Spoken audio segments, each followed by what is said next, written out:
So what is a put credit spread? A put credit spread is a bullish option strategy where you simultaneously sell a put and buy a lower strike priced put on the same underlying stock for the same expiration date. Let's demonstrate what a put credit spread is with an example using Microsoft. Microsoft right now is at 425.89. And I think that in the short term, Microsoft's either going to go up or remain flat. My bullish sentiment means that I should open up a put credit spread. And in order to do that, I will need to first sell an option. Let's just choose a 420 leg. And I would also need to buy an option that is below the option that I sold. So because I sold the 420, I will need to buy the 415. We sold an option, a 420 put, and we bought a 415 put below the put that we sold for the same expiration date, which is November 29, 2024, on the same stock, which is Microsoft. For this put credit spread, we will collect $130 because the option that we sold, the 420 put, is going to be more expensive than the option that we bought, which is the 415 put. The difference between those two legs will be $130. So now that we understand what a put credit spread is, let's talk about how we make money and how we lose money. If Microsoft is above 420, we will make max profit. Our max profit will be $130 that we collected the moment that we executed on this put credit spread trade. Our max loss will be when Microsoft is below $415, which is our bought put, otherwise known as our protection leg. And our max loss is going to be $370. Now, why is that? When we buy a put, what that means is the buyer of that option has the right, but not the obligation, to sell a stock at a given strike price on or before the expiration date. When we sell a put, the seller has then the same obligation to buy those shares at the same given strike price on or before the expiration. So the 420 put that we sold, if it's in the money, we would then be forced to buy 100 shares of Microsoft at $420, which means that we will spend $42,000 to buy 100 shares. However, the bought put is our protection leg, which means that we have the right to then sell those 100 shares that we just bought at $415 a share, which means that we will then sell them for $41,500. The difference between what we sold and what we bought will be $500. Based off of that transaction, we'll lose $500. But remember, we also collected $130 when we first executed on this trade. So our max loss is going to be the $500 that we lost minus the $130 that we collected as credit. And so our max loss is going to be $370. So if we look at the actual return on investment, we take our max profit, which is $130, divided by our max loss, which is $370, and we have around a 35% return on investment. That's really good. And this is why put credit spreads, or just credit spreads in general, is such a powerful strategy, because you make a lot of money very quickly and very passively. Now, one thing to note here, and we'll talk about this a little bit more, the break-even point is when we make $0, we lose $0. That break-even point here on IBKR, you can see right here in the upper right-hand corner, is going to be $418.70.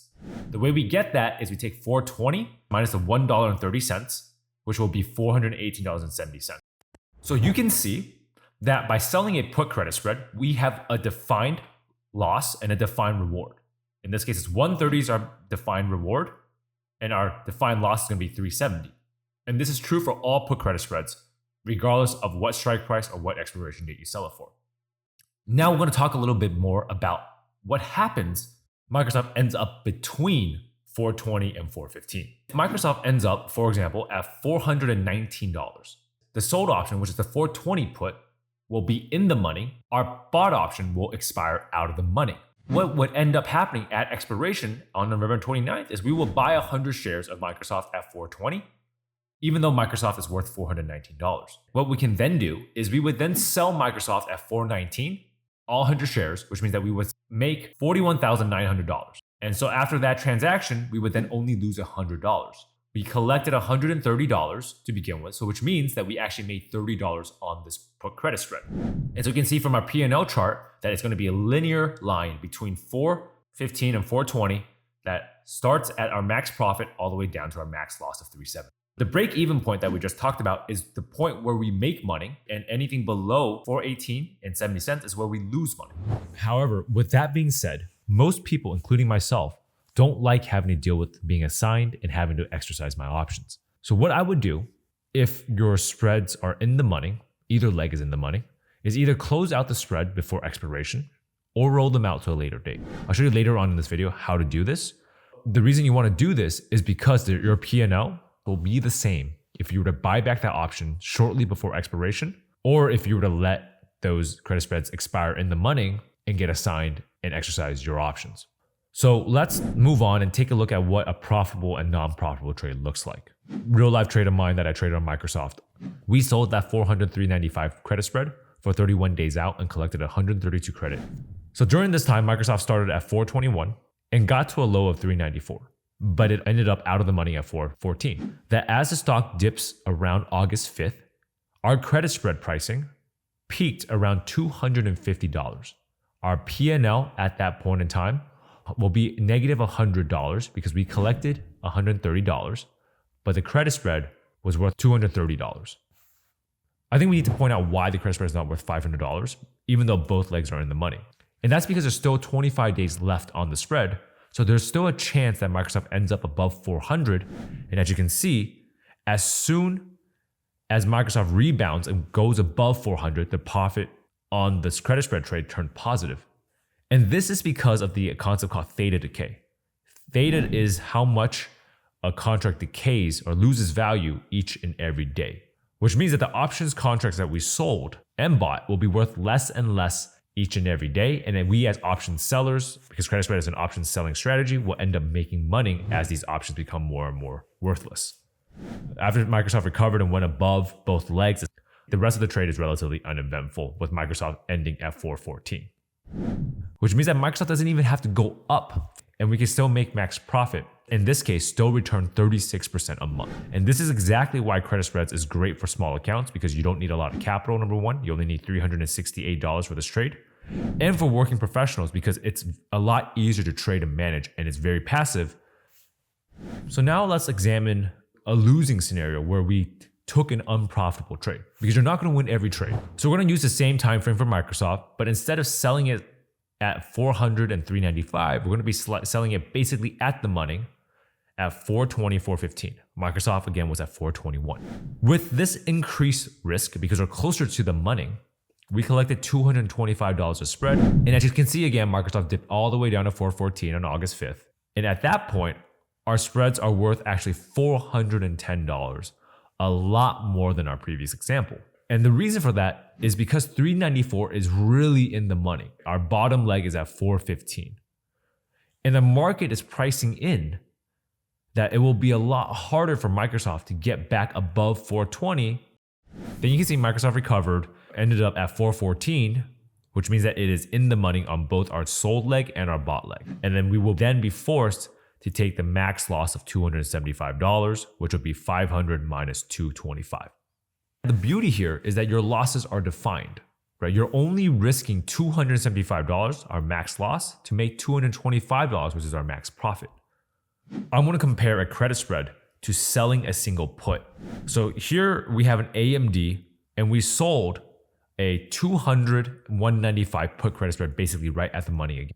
At the same time, we also sold a 200 put unprotected. So for the 200 195 credit spread, we collected $230. For the unprotected put, we collected $1,170. But as you can see, AMD fell all the way down to $163. For our credit spread, we are limited by our max loss no matter what the price point of AMD is. It can be $194, it can be $163. We are going to lose $270 regardless.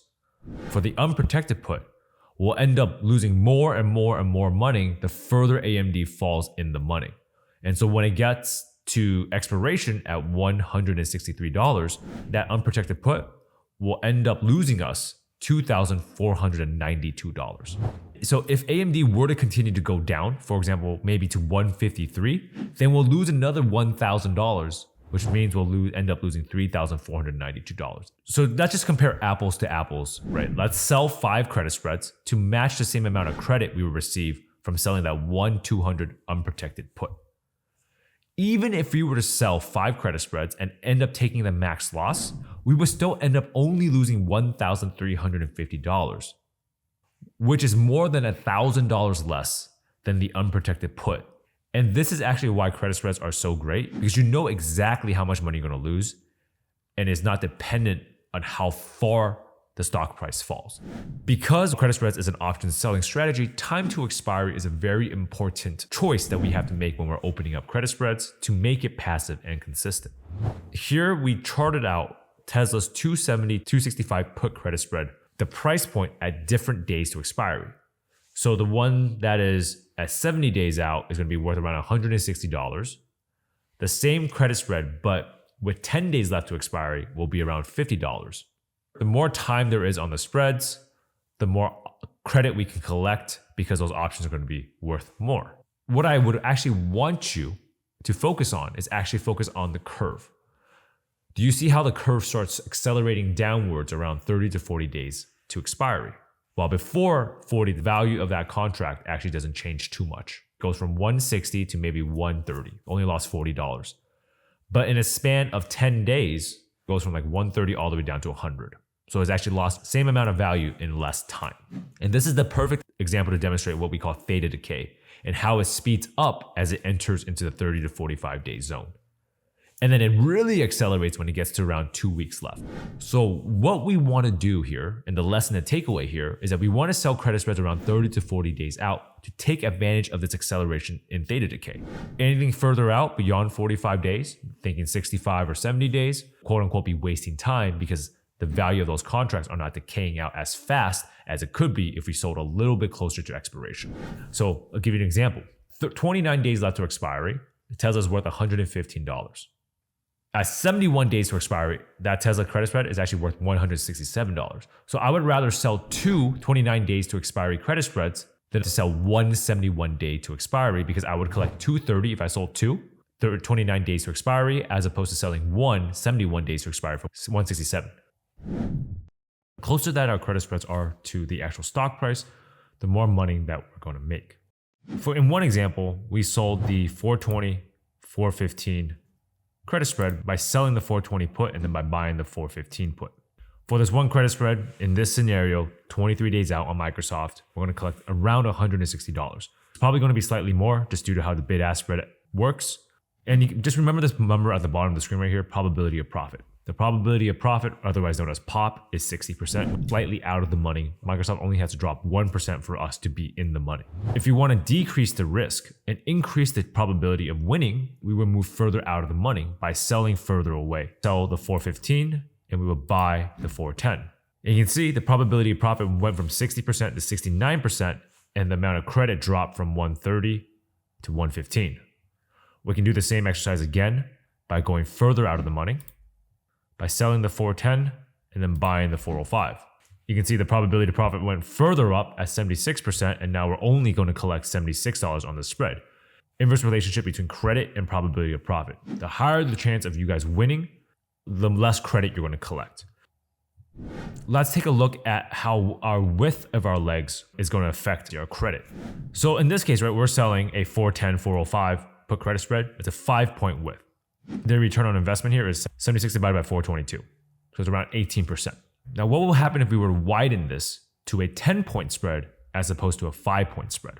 So we would still sell the 410, but now we're going to buy the 400. And for this one spread, we're now going to collect $104 for this 10-point spread. Credit has actually increased, but so has our max loss. 104 divided by 896, which would be 11.6%. So you can see the wider the width, the more credit you're going to collect, but the actual return on investment will actually drop.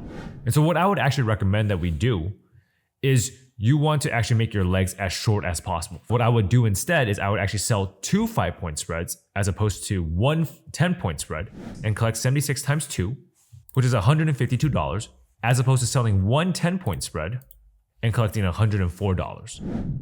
Let's do one more thing. A 5-point spread on Microsoft, right at the money, 420, 415. Now, if you were to compare this spread to, let's take a look at something like Tesla. Tesla's at 328. Let's do same expiry, 23 days out. Or sell it slightly out of the money, 320 and 315. We can actually collect more money here, 185, than the previous example with Microsoft, even though the same 5-point spread, and our spreads are actually further away from the current stock price at Tesla. Even if I were to drop it further out of the money, you can see I still collect around 160, even though we're about 12 points away from the stock price. And one of the main reasons for that is what we would call implied volatility.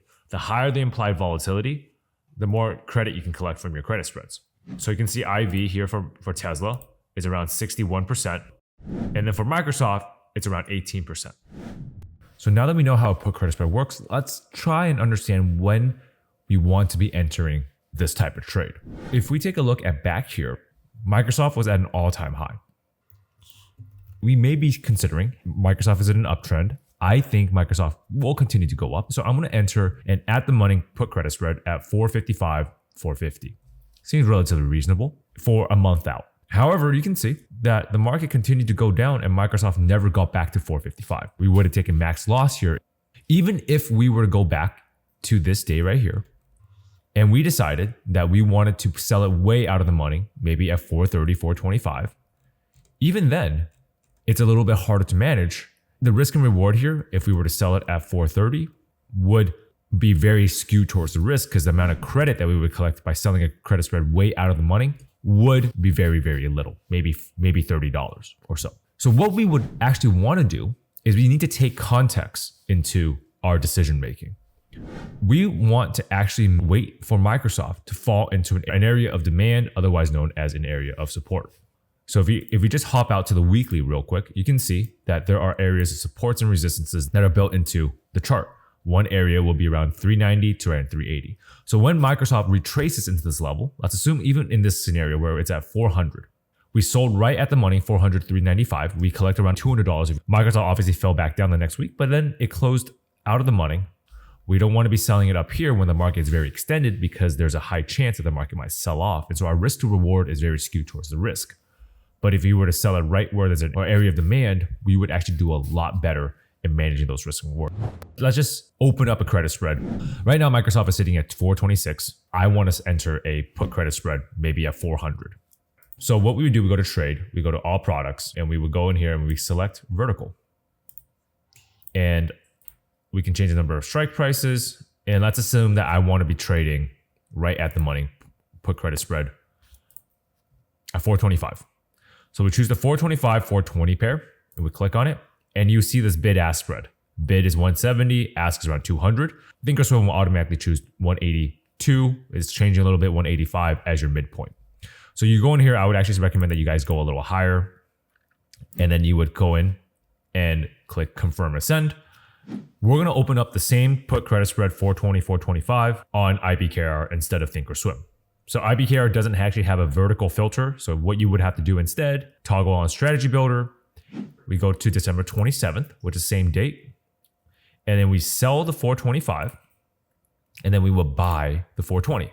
And IBKR actually shows you the ask price first as opposed to the mid price, but the same concept applies, right? You want to go in here and you want to update that price to be the mid price by going in here and toggling it up to the mid price. And once you're done, same thing as before, choose the number of quantity that you want to sell, maybe 10, and then you go and submit the buy order.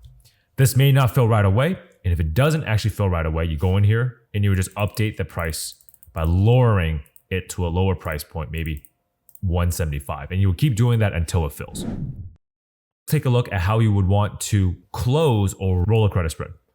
So I'm going to come in here and just take one of my spreads that I already have. This one right here, an ASML 650, 645 put credit spread. And I can come in here and I can say close position.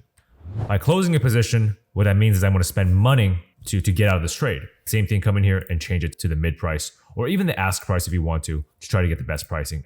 Update it and then submit sell order and keep updating it until the trade executes. Now, maybe sometimes you actually don't want to get out of the trade. You actually want to extend the lifetime of a spread. What that means is I have 14 days left and I want to make it another 45-day spread. So what we would do here is you would take the same credit spread and you would do rollover. Rolling over just means you're extending it, which means that you're closing the current one that is expiring on December 6th, and I'm extending it to maybe December 27th because I want to extend it maybe by another 17 days or so, and I want to keep it the same strike price. So we'll come in here and I would update the strike price to maybe 12 so I can see my 645 leg. I will sell the 650 and then I would buy the 645. So do you see right here, it is closing out my initial spread by buying back the option that I sold and selling the option that I bought. And in here, what I would do is I would sell the 650 because I'm opening up a new credit spread, and then I will buy the 645, which is my lower leg. And then here you see it's called roll contract. However, what happens if I didn't want to sell it at the same strike price? What happens if I want to roll it up, which means that I'm raising my strikes? So I have to go to 660 and then 655. So now I'm selling the 660 and I'm buying the 655. Because I'm rolling it out and up, I should be getting a credit on it. It's just in this case, IBKR is showing the debit price of 0.5, but if you see the mid, it's 0.8. If you roll it down, you should be paying money for it, usually speaking. So anytime they're in the money or at risk of being assigned, just close them out before they expire because you don't want to deal with assignment and having to exercise your option. So just come in here and just close them out. Or if you want to roll and extend the lifetime of the contracts because you want to give them more time, do that as well. And if you guys want to see how much money you guys can make from selling put credit spreads, make sure you guys check out this video linked at the end screen right here. And if you guys learned something and you want to support the channel, please do consider liking and subscribing and clicking that notification bell. Until next time, stay safe in the market. Peace.